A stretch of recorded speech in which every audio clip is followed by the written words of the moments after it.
plays into the vaccine rollout, because certainly the team beside me has been working countless hours to ensure that the vaccine goes out at a level that will ensure inevitably a level of immunity that we can all be comfortable with. That requires a very high uptake. But what I've seen across the country is Indigenous communities, and I'm generalizing that I do hesitate to do so, but I've seen Indigenous communities that are far exceeding the vaccination rates that we are seeing in non-Indigenous communities and uptake. And so they're overcoming a whole heck of a lot with the help of some great leadership. And I'm not going to question the way in which that's done.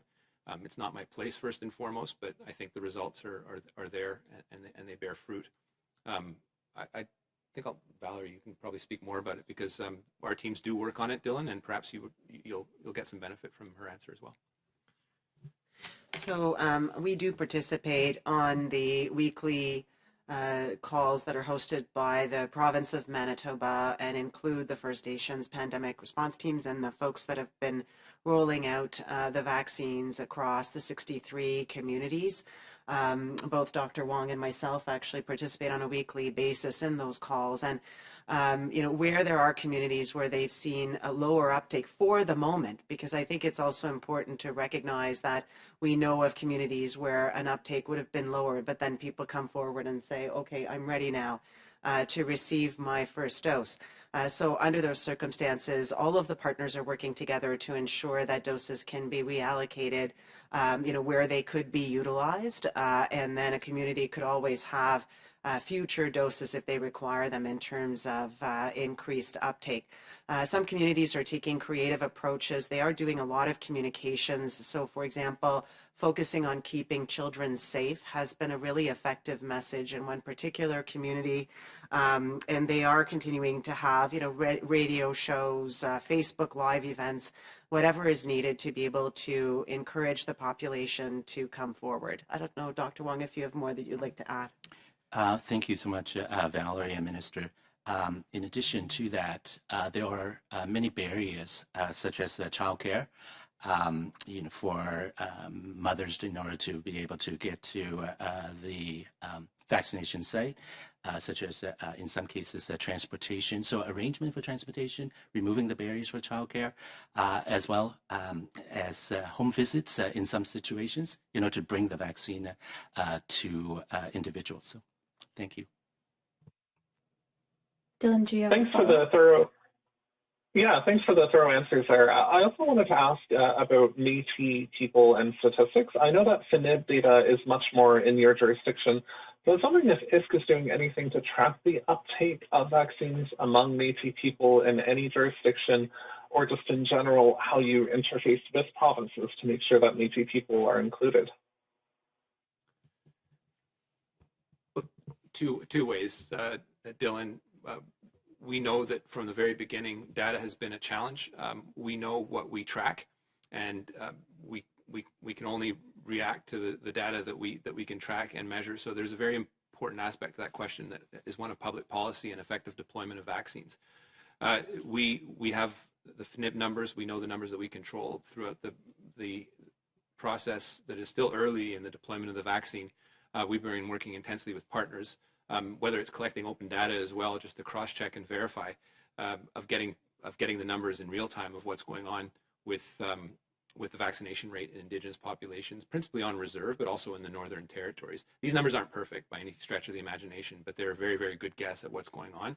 And what's going on is actually a very good news story. It doesn't mean that it isn't uneven, and there's some challenges across the country in getting the vaccine out.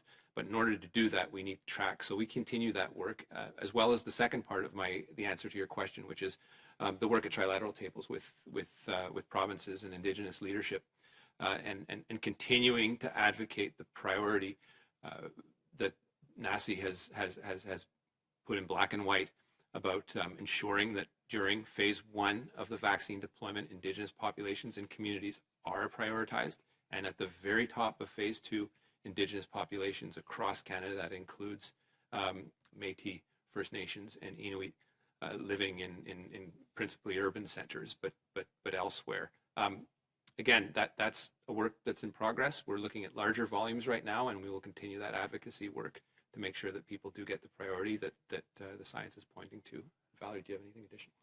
I would just say that it was nice to see the Métis Nation of Alberta hosting their vaccine clinic in partnership with Alberta Health this past Tuesday.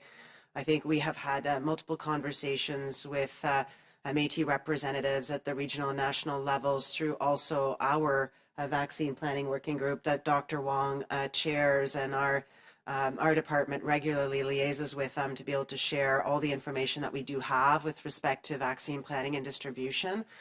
We also will, for example, with respect to Saskatchewan, also we know that there have been discussions with the Métis Nation of Saskatchewan and the province and our department with respect to ensuring inclusivity there. And in Manitoba as well, we are working on being able to obtain some more information about access to the vaccine for the Manitoba Métis Federation members. We know that through the Integrated Operational Center for Vaccine Distribution in Manitoba, they are responsible for looking at the rollout of vaccine within First Nations communities, but also adjacent communities to those First Nations communities and other Northern Affairs communities. So we are mapping those community sites as well to look at where they might be access gaps and able to build on our existing partnerships. Thanks, Dylan. Operator, next question, please. Thank you. Next question is from Zach Becerra from Saskatoon Star Phoenix. Please go ahead. Your line is open. Oh, good afternoon, Minister and Dr. Wong, and thank you for taking my question today. I heard some talk about doubling down on the active health measures that we have in First Nations communities, given some of the variants of concern that we've seen. And I know that here in Saskatchewan, we're particularly looking at a concerning situation in the south. I'm wondering what the impact of variants of concern has been in Saskatchewan and in First Nations communities across Canada more broadly at this point, and what specifically is ISC doing to help communities prepare for a potential third wave or the introduction of these variants into those communities? Well, thanks, Zach. I mean, 2 weeks ago, in relation to a third wave hitting Indigenous communities, I clearly said that third wave represents a clear and present danger to Indigenous communities across the country. And when we talk about the provinces where we see the largest active cases, those are principally right now in Alberta, Saskatchewan, and Manitoba. It is immensely alarming that any form of déconfinement. I have my bilingual brain that's celebrating Languages Day right now. That's playing tricks on me. But any form of measure that would relax the public health measures is of extreme concern. And we know that the disproportionate impact of variants that are proven to cause more spread will have a corresponding impact on Indigenous communities and in Saskatchewan as well. This is a race against time, and the clock is ticking. When we talk about the measures that we are deploying, they go over and above the increased efforts in making the vaccine deployment more efficient and efficacious. That includes the deal that we struck with the province of Saskatchewan Indigenous leadership to directly administer those vaccines doses. Those are all in an effort to move quickly in real time with respect to the virus that moves quicker than government. And then the second measure, which is one we've been saying from the very beginning, but we have a better sense of what works and what doesn't, which is the public health measures, preparing for surge capacity, reaching out to communities, letting communities know that what's worked in the past will work now, and knowing that the efforts that they have deployed to keep the virus at bay. I can't complete this conversation without talking about the work that we're doing with FSIN, and particularly the Saskatoon Tribal Council that is partnering with us to roll out an urban Indigenous solution that will prioritize urban or off-reserve populations, as communities are immensely concerned about people on reserve, but also their community members that choose to live off reserve. Because, of a number of these variants of concern spreading in a number of provinces and cities, First Nations, Métis, and Inuit, need to be very, very careful. Now is not the time to let the guard down. And that message is for all Canadians, and that message is for our First Nations, Métis, and Inuit partners. We have the power to get ahead of these variants of concerns, even though they are more transmissible, even though one of the variants, for example, the variants initially detected in the UK, B117, it's also can cause more severe infection. But with all the public health measures and the vaccine, we need to get ahead of the virus. If we can only hold on, a little bit longer, we are going to overcome this. We are all very concerned about the third wave.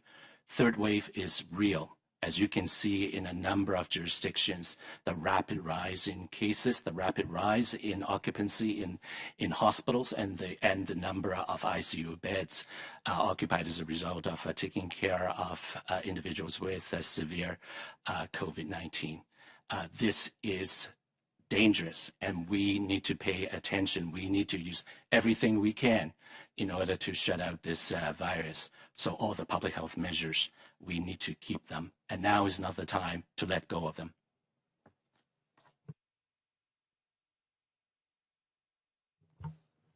Oh, my turn? It's okay. David Thornton, CBC News. Hi, everyone. It's very good to see you all. Oh, no, sorry. I actually did have a follow-up question. I just wasn't prompted for it. Do you mind if I ask Sarah a question? Yeah, no problem. Go ahead. Oh, apologies to my colleague. Minister, you spoke a little bit there about the deal that was struck with the province of Saskatchewan, and I understand collaboration with NISA.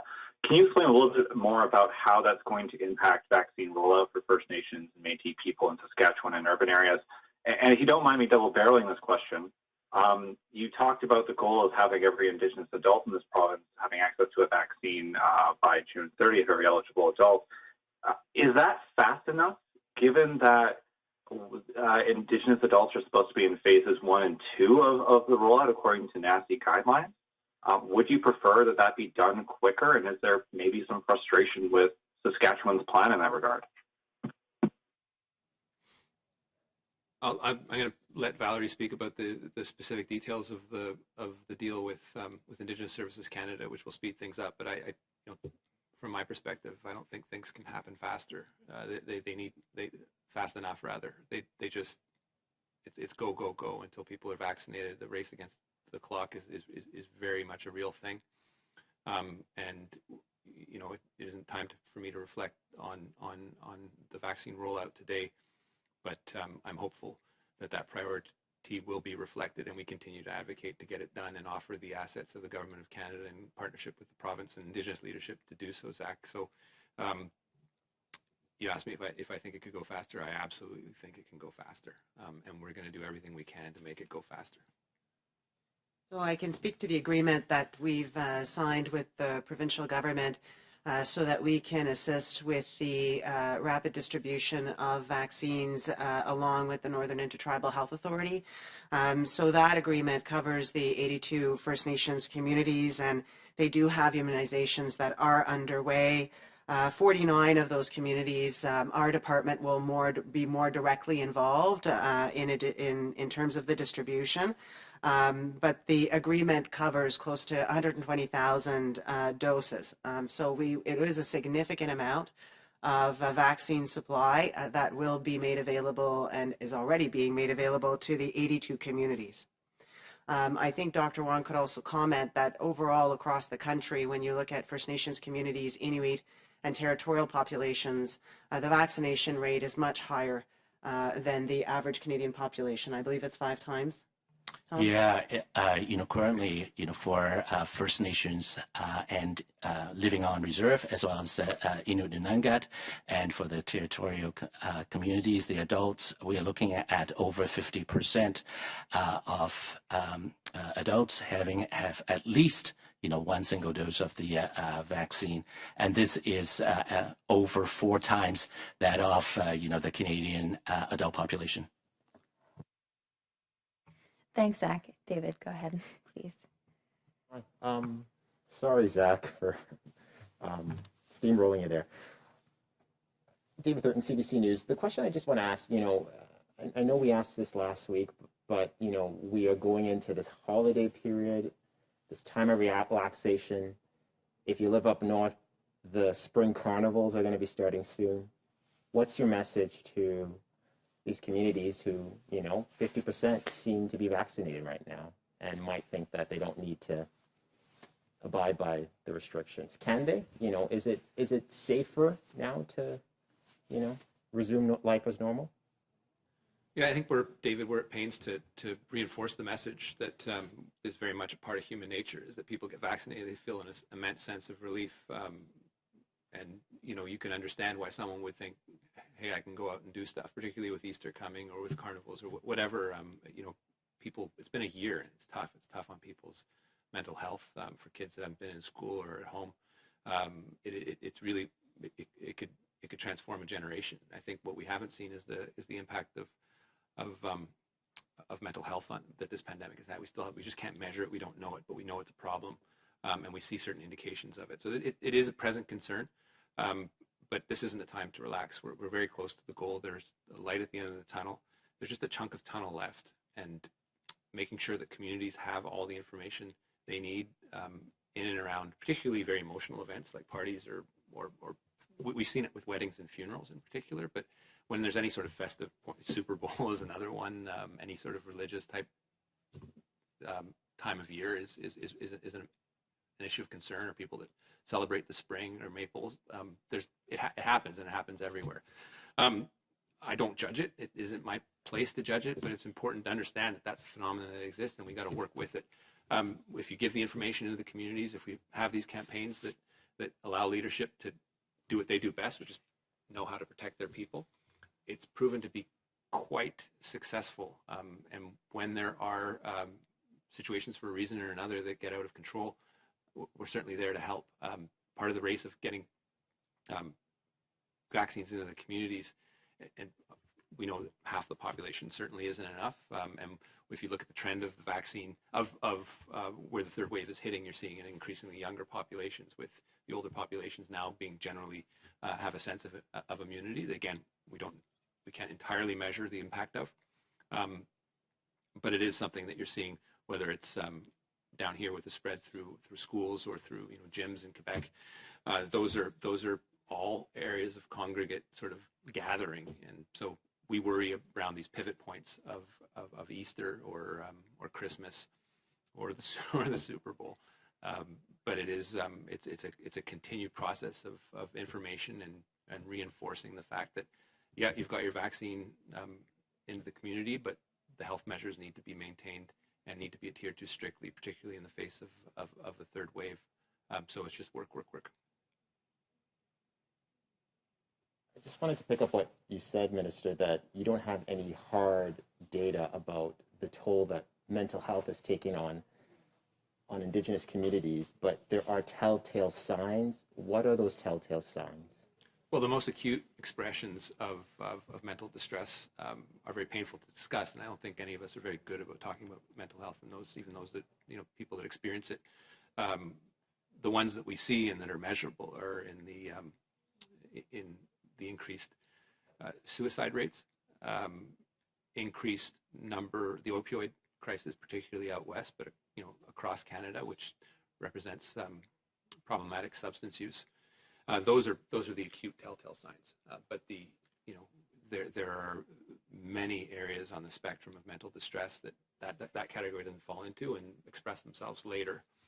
And so that is knowing that we have to tackle this in a way that is also culturally sensitive in communities that are under-resourced in healthcare assets and resources is definitely a challenge. It is something that we're actively looking at in the context of the upcoming budget, but it's also one that we need direct partnership from provinces that have carriage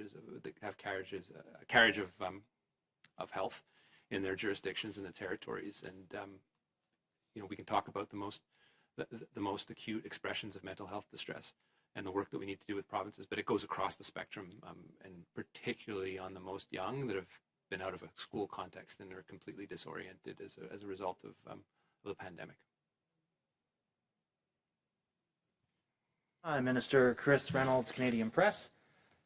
Last month you expressed concern about unsolicited, unofficial offers of AstraZeneca and other COVID-19 vaccines to some Indigenous communities. I'm wondering if you're aware of any similar offers since then, and if you can confirm that none of those vaccines or unsolicited vaccines were actually used in Indigenous communities.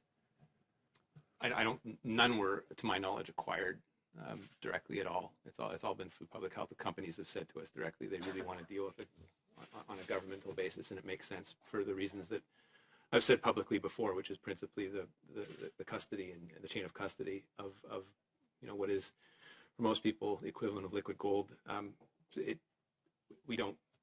can't stop people from negotiating, but we had exceedingly strong suspicions as to the validity of those offers, and to the absolute best of my knowledge, none has entered the country. And to your initial question, I don't have any knowledge of any additional offers that were made, but I'm sure there are people out there trying to make a quick buck on people that want to see their people protected and elsewhere. I mean, whether it's provinces or municipal territories or organizations that are seeking to get the vaccine for their own reason, we look on them with great suspicion.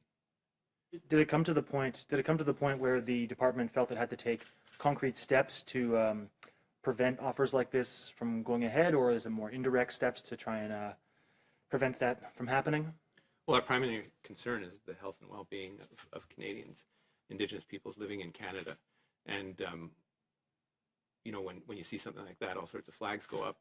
And when we start seeing that they have the trappings of fraud or, illegitimate offers, we certainly alert the authorities, because it presents a health danger to Canadians. I think sometimes there's a tendency to focus on people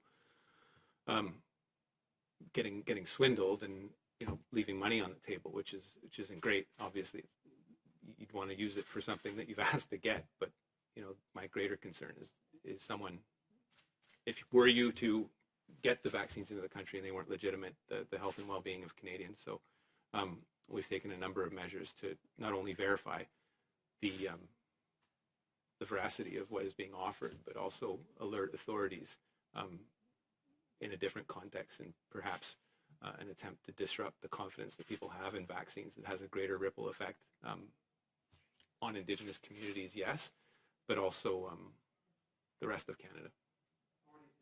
Police or just health officials or local officials? Health officials, if there are companies that are purporting to be on behalf of Indigenous Services Canada, will be active in making sure that people know that they do not speak in our name. And when there are ones where we suspect the elements and the trappings of something that is fraudulent or illegitimate, we would notify the responsible police authorities.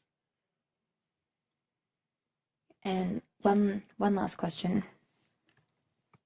Hi again. I'm just wondering, as we have more vaccines, more approved vaccines that are available and that are easier to take to remote and isolated communities, are there plans to expand which vaccines you use in these communities? Because right now you're just using Moderna for the north and on First Nations reserves, right? Moderna, I think. Well, not entirely correct, David. I mean, if you look at a place like Tandanaga, for example, they've had Pfizer, and there are other communities that get Pfizer. It's a question of it's a detailed question fundamentally of logistics. Initially, as you recall, Pfizer had to be kept at a level of refrigeration that made its deployment into the north under intense logistical challenges not feasible. We went with Moderna, and that's worked. Typically, the reflex is to go with Moderna because it's been more easy to manipulate and handle and deploy. So we've gone with that. But as we see the numbers increasing, to your point, we're staying nimble and looking at options in which we would deploy Pfizer, which would require, in some communities have acquired refrigeration units to deal with that. So it isn't a, it's less a question of strategy than it is one of logistics and deployment and being nimble in how you deploy a suite of vaccines, and juggling with its availability to make sure that you're respecting the prioritization schedule that you've done, and as well as people get second doses, so there is an overlap and you're keeping a pretty good log of making sure people get the same vaccine twice.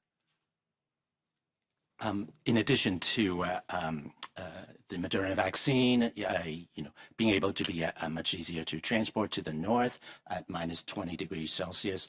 Pfizer recently, there's changes in the ability to actually transport and store Pfizer vaccine at minus 20 degrees Celsius, so very similar to Moderna vaccine, can actually keep that at that temperature for up to 2 weeks. So that additional flexibility with Pfizer makes that flexibility to actually use more Pfizer in the near future in the north. And of course, there are newer vaccines that's going to be coming into Canada in the coming weeks and months. And again, those vaccines, are being stored, at 2 to 8 degrees Celsius rather than, minus 20 or minus 80. So, those other newer vaccines can offer additional flexibility for use even in more remote and isolated areas. But in the end, it is important, for the communities, to decide which vaccine, would be best for their communities. Fold to conclude, those thoughts are in communities where you have larger youth populations. So I think we'll hit a pivot point where vaccines will be approved for age groups, perhaps going down to 12 or even lower, and the present need to make sure that in order for the community to have some sense of mass immunization, that we will really have to get a chunk of the youth vaccinated. So that the discussion that you're talking about has live. It isn't simply a question of deployment into communities that are northern or remote, or one of the handling of the vaccine, but also its advisability in those communities that do have high youth populations that, were they not to be vaccinated, would compromise the ability of the community to have that level of mass immunization. One last question here. Just want to make sure you're still on track to meet your goal to vaccinate every Indigenous adult by the summer, right? And correct me if I'm wrong if I have that goal or that target incorrect. Yep. Yeah, you're still on track to meet that. Okay. And the numbers, as I mentioned to Dylan, are very positive. To offer. Again, it's a matter of choice, and I think that's key in this narrative. It is a matter of choice by Indigenous peoples, whether they get vaccinated or not. So far, the choice has been overwhelmingly yes, with some great stories across communities. Anywhere from 78%, which is high, to 98 to 100% in some communities, and that's great. I mean, the Scandiga knocked it out of the park, and that's the community that has a number of challenges, well documented over Christmas, as you know, with respect to water. But they've stepped up and done a great job. It's their leadership that got them there, and it's their leadership that'll get us out of this. So we rely on that quite heavily. But there's some really good stories out of BC across the country of people getting vaccinated. There are areas that pose challenges, and we're there to listen to them and to work with them. But so far, to your initial point of June 30th, that goal is very, very reachable. Thanks, David. And that concludes today's press conference. Ceci conclut la conférence de presse. Merci. That concludes today's press conference. Thank you.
pas le moment d'organiser de grands rassemblements, surtout à l'entour de Pâques.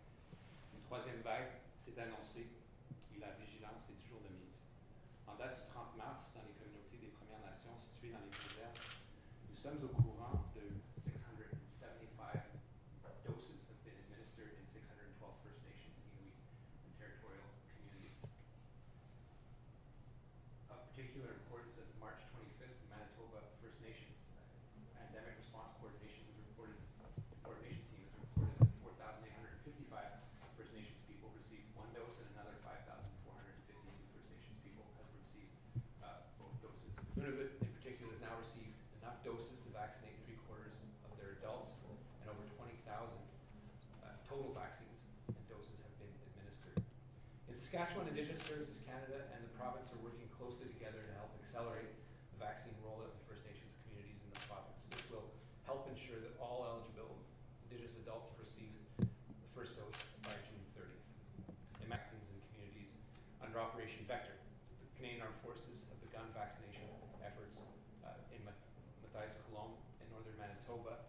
Therefore, approximately 600 vaccines have been administered to communities in Cross Lake, and about another 400. And in Edmonton as well, Audrey Quatra, president of the Métis Nation Alberta, rolled up her sleeve this week and is encouraging other Métis to do the same.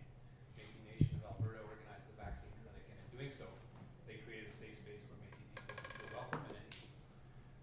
I'm also encouraged to see the great work with provinces, territories, First Nations, Inuit, and Métis partners, including friendship centers and other community organizations, to support vaccine distribution in urban areas. Our goal is to increase vaccine uptake no matter where it takes place and ensure that the vaccine is available in a culturally safe and accessible location. Bien, surtout sur la santé mentale, en particulier dans les communautés autochtones. Travaillons avec nos partenaires et les communautés des Premières Nations, des Inuits et des Métis pour adapter les services de bien-être mental dans le contexte particulier de la pandémie. J'encourage donc tous ceux qui ont des difficultés à demander de l'aide, c'est difficile parfois, de l'aide est disponible pour vous. Vous pouvez contacter la ligne d'écoute d'espoir, both by expanding the scope of our commitment and advisories becoming long-term. Reaching this number is a testament to 5.5 years of hard work and real progress. Furthermore, this lifting represents another significant milestone, as there are now 0 long-term drinking water advisories in Fish Columbia. This 105th lifting builds on the recent ones that occurred late last week in Peter Ballantyne Cree Nation, Little Saskatchewan First Nation, and Wet'suwet'en First Nation just over the last couple weeks. Milestones like these are only possible because of the result of countless smaller actions that have been undertaken day after day, community by community. They're the result of tireless work by water operators and by project teams in communities, and by the dedication of chief and councils who pursued this goal relentlessly with the support of Indigenous Services Canada. Most importantly, we remain committed and continue to work with First Nations partners to lift all long-term drinking water advisories and ensure access to clean and safe drinking water for generations to come. In closing, I'd like to highlight National Indigenous Languages Day, a day to celebrate the cultures and become fluent speakers. In particular, I'd like to underscore the work of Indigenous language teachers across the country, fighting to keep their language alive and vital, and especially on a personal note, Owanadeka, Brian Maracle, and Garth Mohawi, Zoe Hopkins, who've been teaching me, and in particular, for their endless patience with the present person. Ce sont des pièces fondamentales à notre santé globale. Comme nous avons constaté dans l'histoire du Canada, la dégradation de la culture et des langues autochtones a eu des effets défavorables sur la santé mentale et le bien-être des autochtones, which is fundamental to overall health. As we have seen in Canadian history, the erosion of Indigenous culture and languages has had adverse effects on the mental health and well-being of First Nations, Inuit, and Métis peoples. It is important to celebrate and preserve Indigenous languages and culture, not only on national Pandemic response teams and the folks that have been rolling out the vaccines across the 63 communities. Both Dr. Wong and myself actually participate on a weekly basis in those calls, and where there are communities where they've seen a lower uptake for the moment, because I think it's also important